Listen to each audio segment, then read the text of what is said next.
Hello and Tashdele. I am Amalia, and today I wanted to talk to you a little bit about Dranyen maintenance. I have two Dranyens here, and one thing I hear a lot from people is they'll say, I have this old Dranyen that's hung on the wall for 10 years, and I've tried tuning it the way you told me to, and it's not working.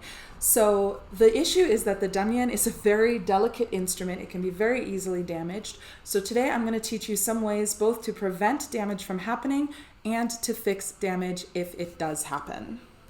As you can see here, I have two Dranyens with me, a full size and a miniature.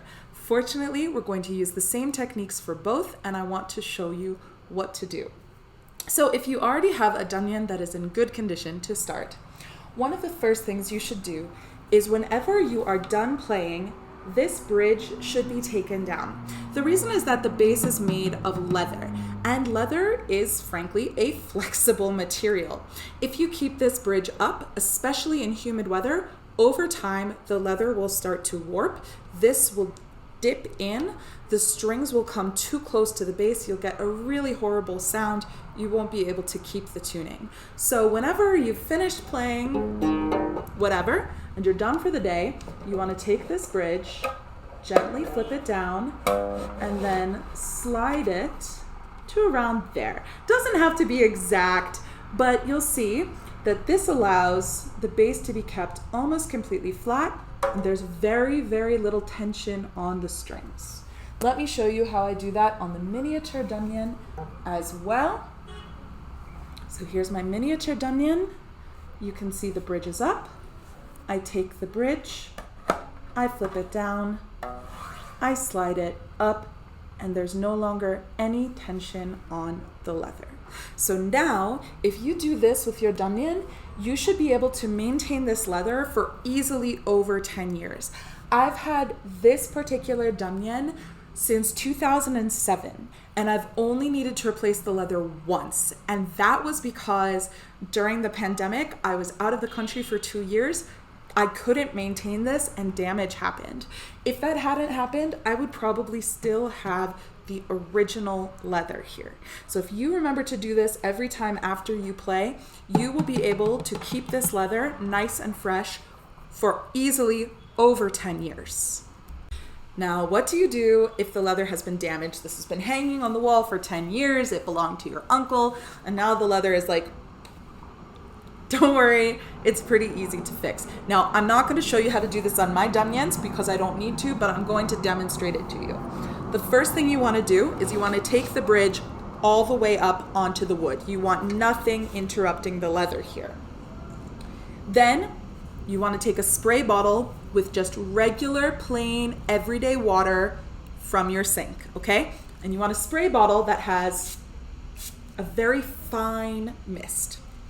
I'm just using an old spray bottle that I had, just cleaned it out, filled it with water. Then what you do, and I'm going to demonstrate this on a napkin because mine don't need it right now, so I don't want to do this. You just, from about a foot distance, get a nice mist over this. You don't want it soaking wet, but when you touch it, you should definitely feel some dampness on the surface. Now what you do, if you live in a warm climate with dry sunlight, just put this out in the sun for a few hours. That's absolutely the best thing that you can do. If you don't have that, put it near a heater. You don't want it near enough that it's going to cause burns or problems. So ask yourself, would I be comfortable sitting in front of this heater? If you say, I'd be hot, but I wouldn't be hurting myself, then it's probably really good. If you say, I'd probably hurt myself, it's too close. So you just put this in front of a heater for a few hours, let it get completely dry, and when you touch it, it should have that really nice drum sound to it. Once that's done, let it sit on its own overnight just to be certain all the moisture is gone. Then you can put the bridge back and you'll be able to play it.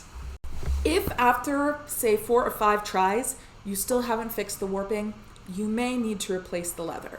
But the vast majority of the time, this will solve the problem for you and you won't need to replace the leather. The other big maintenance question I get is, what if you need to replace the strings? There's guitar centers everywhere, but there's not Dranyen centers everywhere.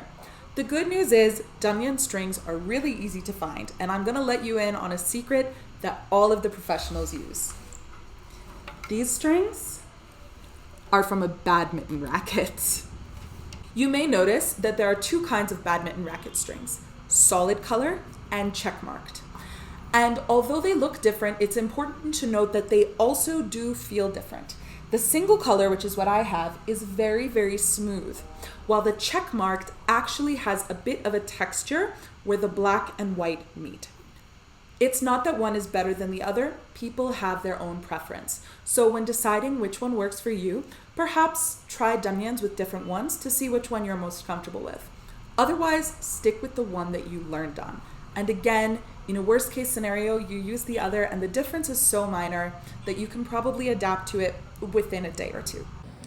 If you follow these tips and tricks, your Dranyen will probably stay with you and be playing beautifully for decades to come.